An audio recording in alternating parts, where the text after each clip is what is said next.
जय जगन्नाथ। श्री चैतन्य चरितामृत आदि लीला तृतीय परिच्छेद प्यार संख्या 1 श्लोक संख्या 1। जय जय श्री चैतन्य जय नित्यानंद जय अद्वैत चंद्र जय गौर भक्त वृंदा। पर श्री चैतन्य महाप्रभु की जय हो, श्री नित्यानंद प्रभु की जय हो, श्री अद्वैत चंद्र तथा श्री गौर चंद्र प्रभु की जय हो, गौर भक्त वृंद की जय हो। इसमें श्री कृष्णदास कविराज गोस्वामी सबके जय ध्वनि करके ये अध्याय, ये जो परिच्छेद आरंभ कर रहे हैं। इसमें वो बता रहे हैं कि जो पहला अध्याय जब शुरू हुआ था वहाँ पर वो श्री चैतन्य चरितामृत की विषय वस्तु के बारे में उन्होंने पहले जो श्लोक बताए थे उसमें से जो चतुर्थ श्लोक है उसी श्लोक में श्री चैतन्य महाप्रभु के अवतार के कारण बताए गए हैं।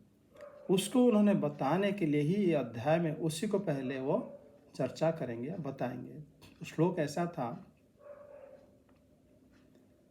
अनर्पिता चरिचिरात् करुणा यावतीर्ण कलौ समर्पयतो मौनतो ज्वलरसंसो भक्ति श्रियं हरिपुरटा सुंदर द्युतिकदम्ब सन्दीपितः सदा हृदय कंदरेशु रातो वसचिनंदन। उन्होंने ये श्लोक में बताया था कि बहुत काल तक जो अर्पित नहीं हुई थी उन्नत उज्ज्वल रसमय तथा भक्ति संपत्ति को दान करने के लिए कृपा पूर्वक कलयुग में श्री भगवान अवतीर्ण हुए, जो सुवर्ण से भी अति सुंदर कांति समूह श्री चैतन्य महाप्रभु हम लोगों के हृदय में स्फुरित हो। ऐसा करके उन्होंने श्री कृष्णदास कविराज ये श्लोक रचना पहले करे हुए थे, अभी उसकी अर्थ समझा रहे हैं।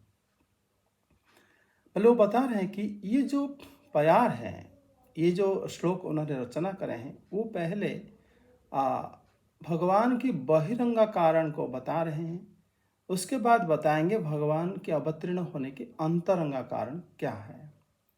वो कहते हैं कि स्वयं भगवान श्री कृष्ण नंद नंदन गोलोक में ब्रज परिकरों के साथ नित्य लीला करते हैं।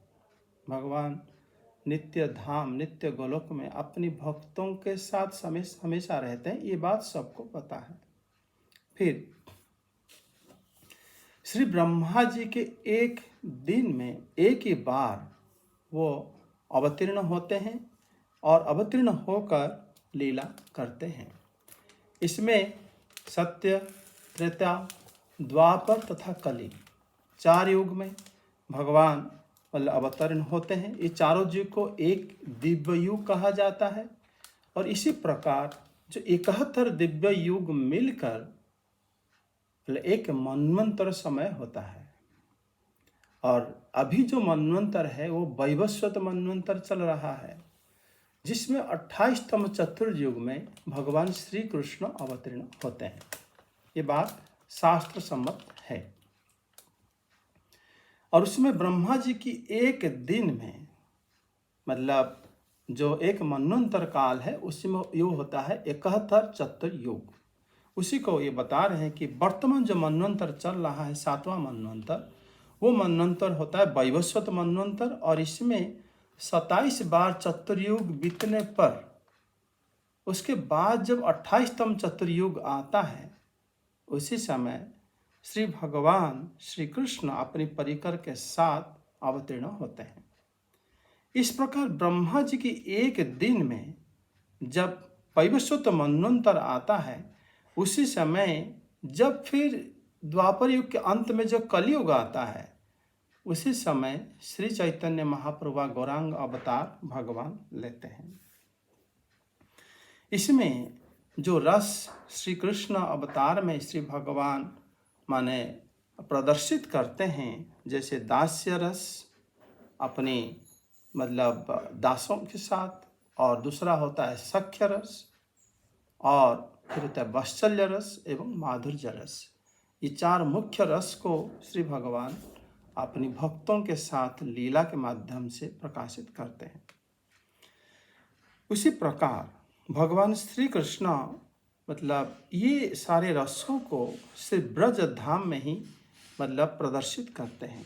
अपनी इच्छा रूप विहार करके भगवान श्री कृष्ण जब अप्रकट होते हैं, अंतर्धान होते हैं, तब वो मन में ये विचार करते हैं कि बहुत काल तक मतलब बहुत काल से मैंने प्रेम भक्ति अर्थात शुद्ध माधुर्यमय भक्ति को मैंने प्रदान नहीं करा है, क्योंकि बिना भक्ति के जगत में स्थिरता नहीं आ सकती। जगत की स्थिरता प्रेमा भक्ति से ही आता है। मतलब जन्म मृत्यु जितने भी जीव जो है जन्म मृत्यु जरा व्याधि में घूमते हैं, उसका तो निराकरण सिर्फ मेरी प्रेमा भक्ति से ही हो सकता है। तभी भगवान श्री कृष्ण जब ऐसे विचार करते हैं, फिर वो क्योंकि ये भी देखते हैं कि लोग जो है विधि भक्ति करने लगे हैं, और विधि भक्ति से मेरे ब्रज भाव प्रेमा भक्ति की प्राप्त नहीं हो सकती।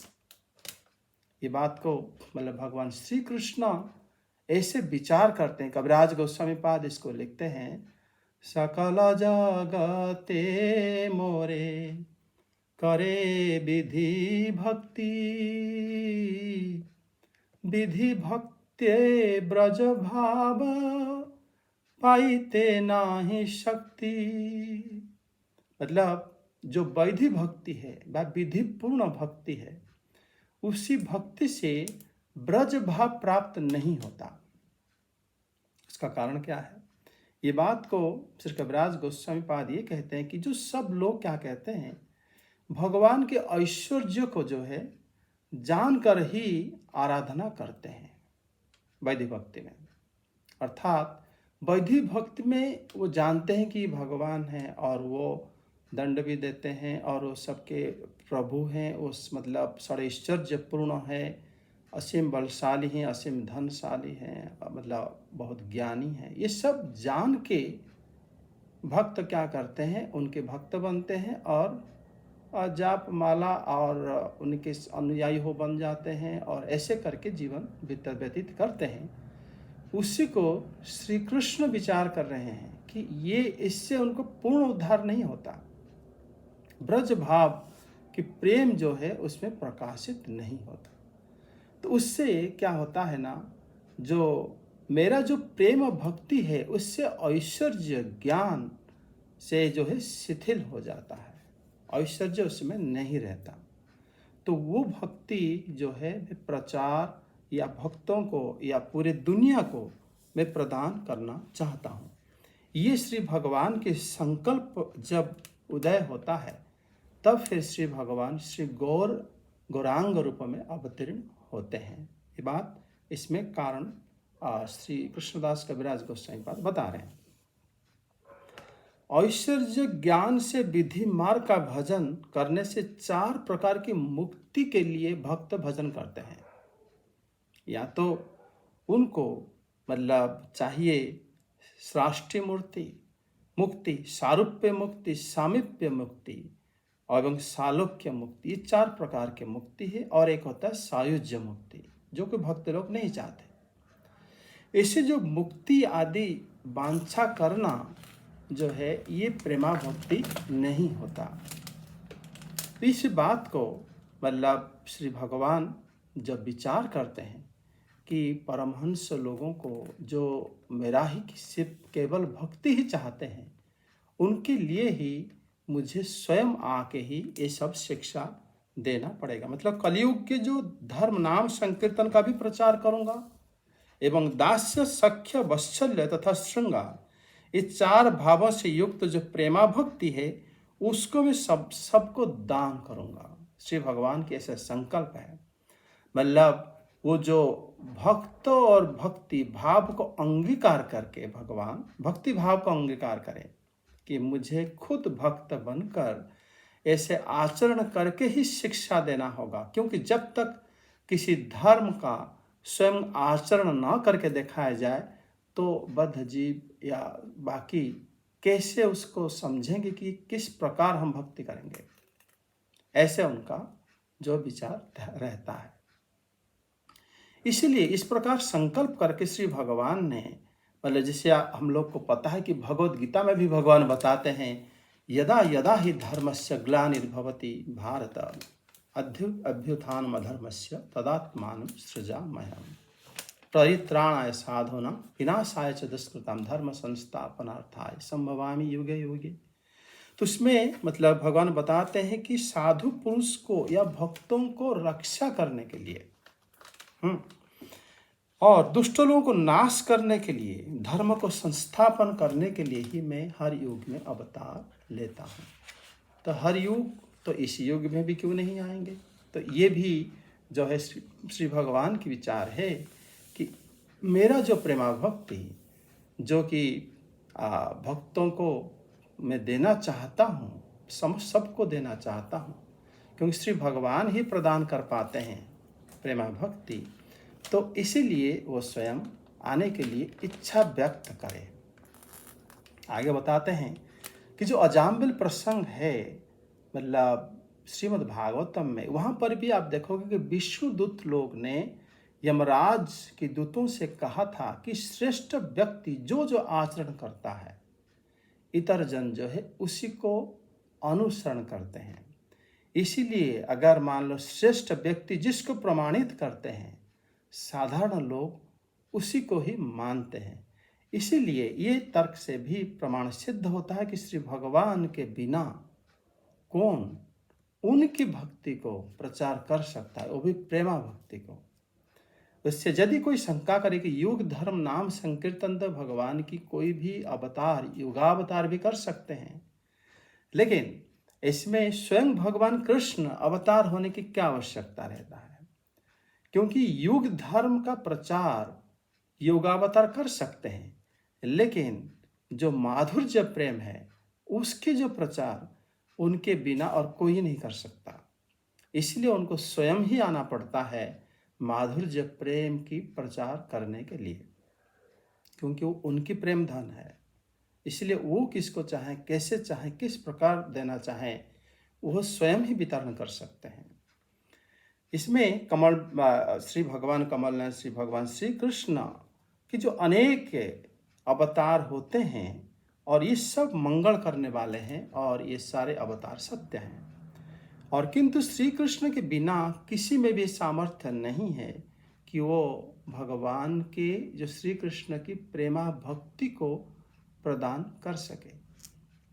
तभी मतलब श्री कृष्णदास कविराज गोस्वामी कहते हैं कि इसीलिए मतलब श्री कृष्ण चैतन्य प्रभु अवतरित होते हैं और भगवान अपने भक्तों और परिकरों के साथ पृथ्वी पर अवतीर्ण होकर अनेक प्रकार के लीला रचना करते हैं।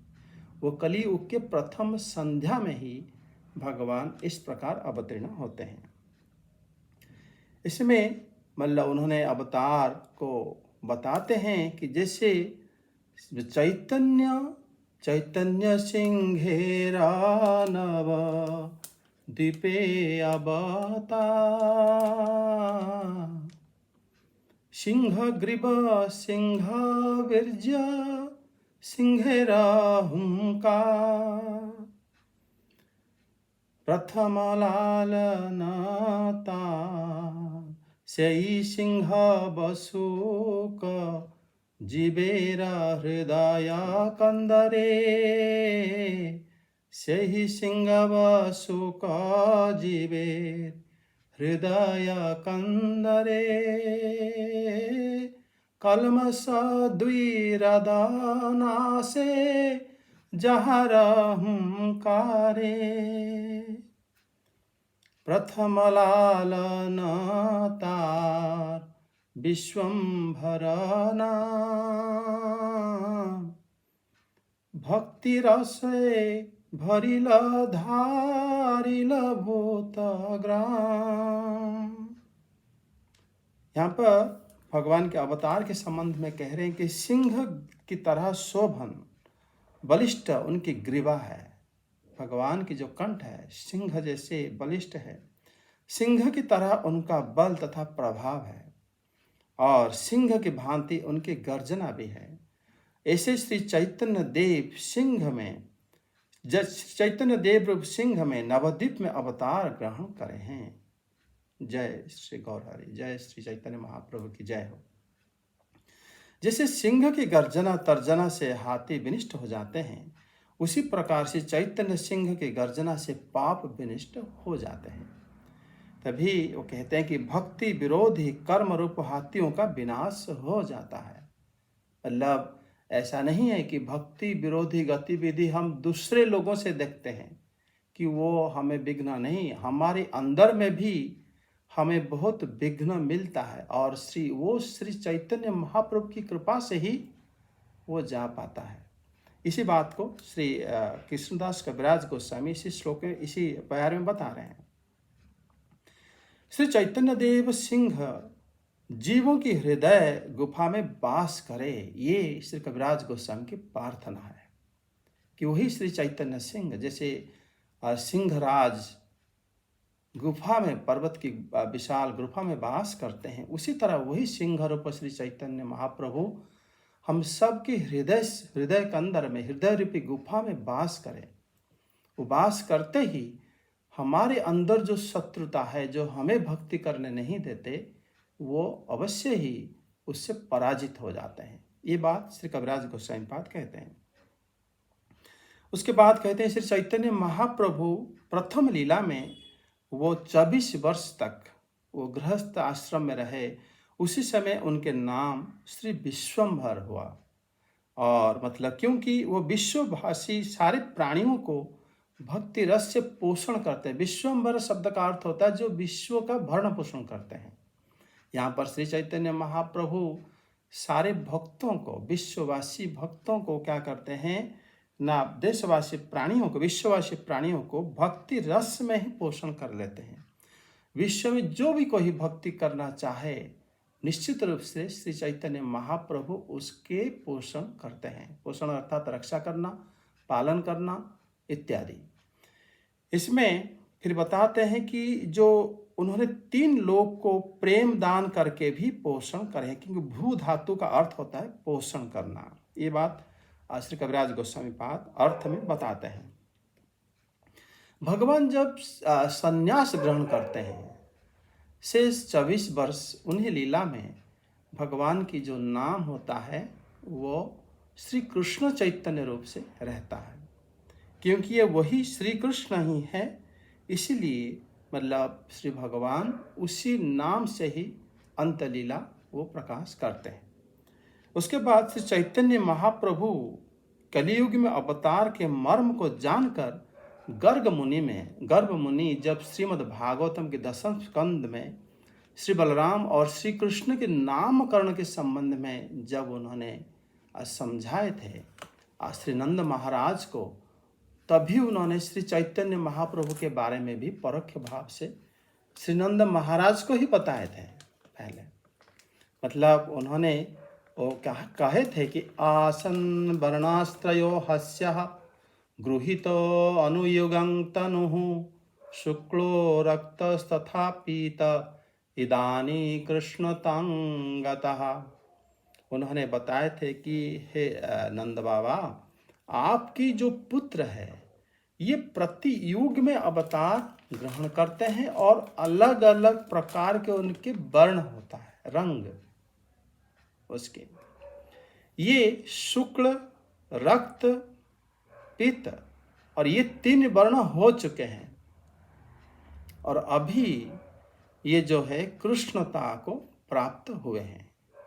यही मतलब नंद महाराज को उन्होंने, इसलिए उनका नाम कृष्ण ही होगा। ये श्री गर्गाचार्य जी नामकरण के संबंध में समय में ये श्लोक भागवतम में बताया गया है। मतलब श्री कृष्ण सत्ययुग, त्रेतायुग कलयुग में क्रमशः शुक्ल रक्त तथा पीत वर्ण हो चुके हैं। इस द्वापर में वो कृष्ण रूप में अवतीर्ण हुए हैं। समस्त शास्त्र की यही मतलब नीति है या यही सम्मत है, इसलिए उनका नाम श्री कृष्ण ही है।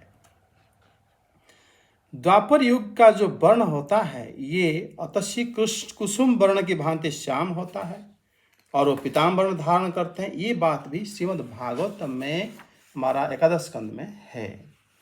मतलब इस प्रकार जो कलयुग में वो श्री हरि नाम के प्रचार करने के लिए उन्होंने श्री कृष्ण के मतलब क्या करते हैं ना, नाम का संकीर्तन करते हैं और उसके वर्ण को वो धारण करते हैं। ये श्लोक जो है आगे हम लोग चर्चा करेंगे।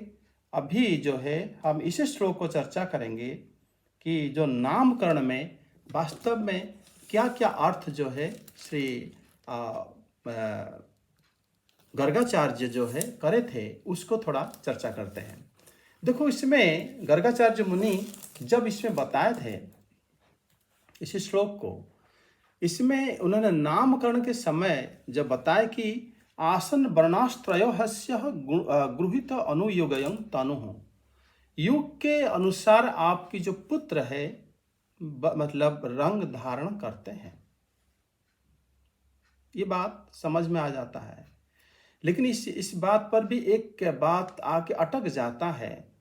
भगवान श्री कृष्ण जब अवतीर्ण हुए वो युग था द्वापर युग,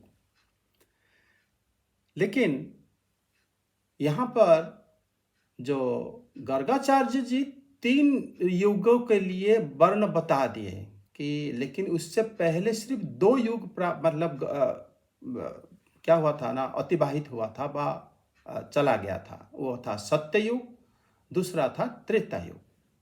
2 युग गया हुआ था, लेकिन ये 3 वर्ण बताए। फिर तीनों को 2 युग में कैसे बांटे, ये एक पहला प्रश्न होता है।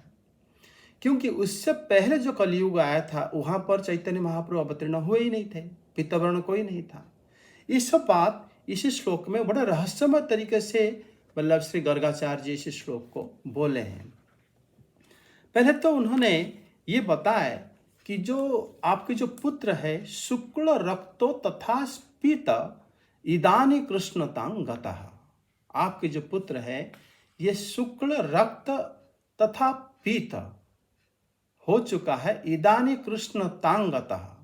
तो प्रथम बात यह है कि जो 3 वर्ण अगर है, शुक्ल हो गया सत्ययुग के लिए, क्योंकि हमारा जो लघु भागवतामृत में कहा गया है कथ्यते वर्णानामाभ्याम शुक्ल सत्ययुगे हरि ही, भगवान जो हरि सत्ययुग में शुक्ल अवतार में आते हैं। रक्त श्याम क्रमात् कृष्ण त्रेतयांग द्वापर कलो, वो कहते हैं क्रम से रक्त हो गए त्रेता युग और श्याम हो गए द्वापर युग और कली में कृष्ण वर्ण में भगवान आते हैं। ये बात बताया गया है। दूसरी जगह में देखते हैं श्री जीव गोस्वामी पाद वो मतलब श्लोक को लिए हैं। वो श्लोक होता है कि द्वापरे कृष्ण प्रत्राभ कलो श्याम प्रकृतिता, ये विष्णु धर्मोत्तर से लिए हैं कि द्वापर युग में भगवान शुक पत्राभ और कलो श्याम, कलयुग में श्याम वर्ण में आते हैं। अर्थात ये कहने का मतलब क्या है, पीत वर्ण किसी भी युग में भगवान नहीं आते हैं, कहने का यही तात्पर्य है। तो यहां पर अगर किसी भी युग में नहीं आते तो फिर ये पीत वर्ण शब्द उन्होंने क्यों बोले, ये बड़ा रहस्यमय है। फिर नंद बाबा को बोलते, नंद बाबा को तो ये समझ में आ गया कि मेरे पुत्र जो है भगवान के बहुत बड़े भक्त होंगे, इसीलिए वो क्योंकि किसी एक जन का अलग अलग युग में अलग अलग वर्ण थोड़ी होता है, साधारण मनुष्य का तो नहीं होता, वो तो वैसे ही वैसे आ जाते हैं। लेकिन मेरा पुत्र जो है बड़ा भगवान नारायण के बड़े भक्त होंगे, इसी प्रकार भावना उनके अंदर था, क्योंकि वो अपने पुत्र को श्री परम पुरुष भगवान एवं सारे मतलब सबके आकर्षण करके सबको लेके अवतीर्ण हुए हैं। ये बात नंद महाराज मतलब ग्रहण नहीं कर, क्योंकि वात्सल्य रस उनके पास बहुत ज्यादा होता है। तो इसलिए लेकिन गर्गाचार्य जी तो पूरा बोले हैं, गर्गाचार्य जी पूरा बोल के पूरा अर्थ को पूरा स्पष्ट करे हैं। तो इससे ये पता चल जाता है, पहली बात तो ये है कि उन्होंने गर्गाचार्य जी जो 3 नाम लिए हैं, शुक्ल रक्त पित्त, 3 ही नाम के लिए 3 युग नहीं था, 2 युग नंद महाराज के सामने था। वो है तुम्हारा त्रेता युग और एक सत्य युग। उन्होंने भविष्य में नहीं बोले कि ये पित्त वर्ण में आएगा, उल्टा वो बोले कि पहले आ चुके हैं। ये बड़ा रहस्यमय है। तो इससे आगे चल के अगर हम देखते हैं, गर्गाचार्य जी आगे बोलते हैं कि मैं इनके मतलब ये अनेक मतलब अवतार आपके पुत्र का हुआ है, जो कि सारे सारे लोग नहीं जानते, अर्थात सारे लोग के अंदर वो खुद भी नहीं जानते। ये अर्थ भी आता है। ये बात श्री जीव गोस्वामी पाद ने अर्थ में लिए हैं गोपाल तोषणी में। लेकिन भगवान जब अवतीर्ण हुए हैं, किस कलयुग में होते हैं? जैसे अभी कृष्णदास कविराज गोस्वामी पाद बताए हैं, जब जब भगवान श्री कृष्ण अवतीर्ण होते हैं, तब उसके बाद वाले उसी प्रथम संध्या के अंदर भगवान श्री चैतन्य रूप में आते हैं। लेकिन गर्गाचार्य बोले कि ये आ चुके हैं। ये बड़ी बात है। उसके पीछे एक और कारण भी है। अच्छा, पहले देखते हैं ये जो शब्द उन्होंने बोले हैं, शुक्ल रक्तो तथा, तथा शब्द यथा शब्द के साथ व्यवहार होता है। यथा और तथा दोनों समान अर्थ रूप से लिया जाता है। यहाँ पर अगर हम देखेंगे कि शुक्ल रक्तो तथा पीत, अगर पीत वर्णों को शुक्ल रक्त के साथ बराबर मानेंगे, इसमें एक व्यतिक्रम होगा कि वास्तव में पीत वर्ण जो है किसी युग में भगवान नहीं आते, तो उनके साथ जबकि शुक्ल और रक्त वर्ण जो है भगवान अवतीर्ण होते हैं। इसीलिए यहाँ तथा शब्द इन दोनों के लिए तो नहीं लगा है, और शुक्ल और रक्त के लिए। उल्टा तथा शब्द कृष्णतांगत के लिए लगा है। मतलब जैसे पीत वर्ण तुम्हारे पुत्र आए हुए थे, वही अभी कृष्ण रूप में आए हुए हैं। दूसरी बात, यहां पर कृष्ण नाम ना कह के कृष्ण तांग बोले हैं। कृष्ण ताम शब्द का अर्थ होता है, ये कृष्ण शब्द यहाँ पर आकर्षक को लिया गया है, जो कि श्री रूप गोस्वामी पाद व्याख्या करे हैं। अगर आकर्षक के रूप में लिया गया है, अर्थात ये अभी तुम्हारे पुत्र सबको आकर्षण करके, आकर्षित करके आकर्षता को ही प्राप्त हुआ है। अर्थात इस रूप में उन्होंने रासलीला आदि सबको, मतलब सबको, सारे भक्तों को, सबको आकर्षित करेंगे। लेकिन उसके साथ तथा शब्द पीत वर्ण के लिए लगाया गया, अर्थात आपका ये जो पुत्र जैसे पहले गौर वर्ण में आए हुए थे, वही अभी कृष्ण वर्ण में आए हुए हैं। ये उसके अर्थ हो जाता है, तभी समझ में आता है। क्योंकि जब अगर हम देखते हैं, इसमें एक और बात आता है कि श्री भगवान की जो शुक्ल रक्त तथा पीत इदानी कृष्ण तांगतः, यहाँ पर जो कृष्ण शब्द उन्होंने व्यवहार करे हैं कि आपके पुत्र जो पहले जो आए थे गौर वर्ण में, वो गौर वर्ण रूप नंद महाराज या आगे श्रीमद् भागवतम में अनेक मनीषीगण उसको पाठ करेंगे, सब लोग उसको सुनेंगे, जानेंगे। वो उसको क्या अर्थ लेंगे कि पहले ब्रह्मा जी की इसी दिन में तो भगवान कभी गौर वर्ण आए नहीं है। लेकिन गर्गाचार्य जी जो गर्गाचार्य सर्वज्ञ हैं, इसमें जीव गोस्वामी पाद बताते हैं कि भगवान अनंत होने के कारण गर्गाचार्य जी भगवान की सारे अवतार को नहीं जानते, श्री कृष्ण कितने अवतार कितने दिन में लिए हैं। लेकिन वो जरूर भगवान, मतलब श्री कृष्ण की पूर्व कल्प की जो श्री गौर अवतार लिए थे, उसी बात को लेके उन्होंने बोले हैं। अच्छा, दूसरी बात, अगर गौर वर्ण शब्द के साथ तथा लेख, मतलब शब्द जोड़ के फिर कृष्ण शब्द को बोले हैं, इससे ये पता चलता है श्रुतियों में गौर वर्ण भगवान के बारे में पहले से वर्णन है। इसीलिए गर्गाचार्य जी बात को सबके लिए बोले हैं, सारे मनुष्यों के लिए, सारे भक्तों के लिए। कि श्रुति में हम जानते हैं कि जो मंडूक श्रुति में बताया जाता है कि यदा पश्यते रुक्म वर्णम कर्तारम ईशम पुरुषम, ये जो रुक्म वर्ण पुरुष, फिर वो कैसे हैं?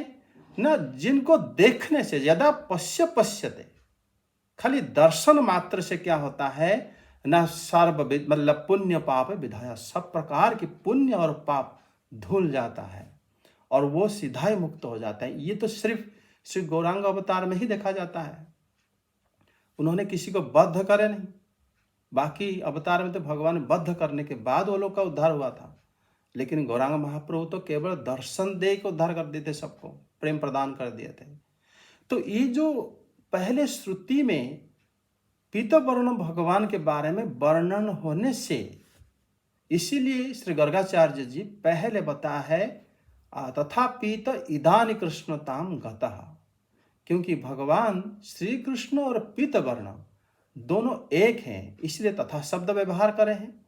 फिर दोनों में से पहले श्रुति में गौर वर्ण भगवान पूर्ण भगवान है करके वर्णन होने से उन्होंने तथा शब्द मतलब जो हमारे श्री चैतन्य महाप्रभु के लिए मतलब वर्णन करने के बाद उन्होंने इदानी कृष्णतां गता कहकर उन्होंने वर्णन करे हैं, ऐसे समझने आ जाता है।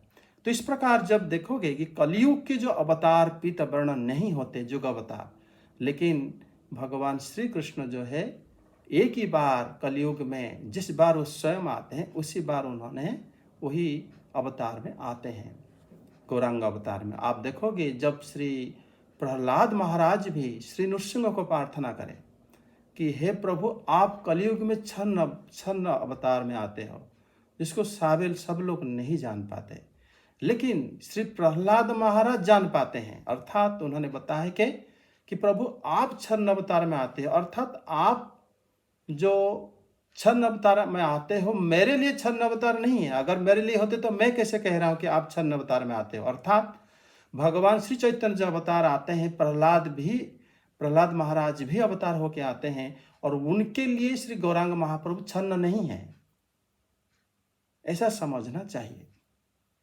तो इसलिए ये जो अवतार बड़ा रहस्यमय अवतार, इसीलिए जब भी हम लोग नेक्स्ट जो क्लास में चर्चा करेंगे जो कृष्ण वर्ण तुषा कृष्ण जो श्रीमद् भागवत में एकादश स्कंद में है, वो भी श्री गौरांग महाप्रभु के लिए मतलब कहा गया है, उसको भी विचार करके देखेंगे कि वास्तव में गौरांग महाप्रभु को सब लोग नहीं जानते, लेकिन वो भगवान श्री कृष्ण ही हैं और जो कि मतलब प्रेम अपना माधुर्य प्रेम को प्रदान करने के लिए ही अवतीर्ण हुए हैं। आज हम इतने रखते हैं, फिर अगले बार आगे जाएं। जय श्री कृष्णदास कविराज गोस्वामी पाद की जय, श्री चैतन्य चरितामृत की जय। जय श्री कृष्ण चैतन्य प्रभु नित्यानंद श्री अद्वैत गदाधर शिवासादि गौर भक्त वृंद की।